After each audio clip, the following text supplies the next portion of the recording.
तो नमस्कार, कैसे हैं आप सभी लोग। उम्मीद करते हैं आप सभी लोग अच्छे होंगे। दोस्तों हम अभी बात करने वाले हैं वायरल गर्ल पारो आरती के बारे में। दोस्तों पारो आरती जो कि यादव भाई लोगों को टारगेट करके और न जाने क्या क्या अनाप शनाप बोल दी। पारो आरती जो है कि रायची, जिसे हम यादव बोलते हैं, तो यादव लोगों ने कुछ कमेंट किया था और इनके बारे में कुछ गलत बोला था। तो सभी यादव को जो है कि गाली दी थी और बोली थी कि यादव है तो क्या कर लेगा, ये वो फलान ठिकान।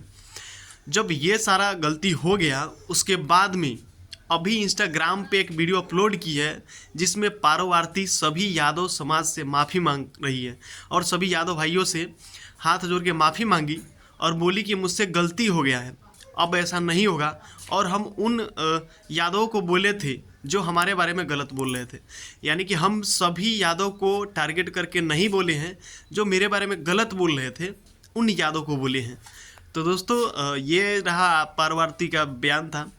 तो दोस्तों आप पारो आरती के चाहने वाले हैं तो आप पारो आरती के बारे में क्या कहना चाहेंगे कमेंट करके ज़रूर बताइएगा, और हो सके तो वीडियो को शेयर कर दीजिएगा। और हाँ, आप यादव भाई हैं तो दिल पे ना लीजिएगा, पारो आरती गुस्से में आकर बोली थी सिर्फ उन लोगों को जो पारो आरती को गलत बोले थे।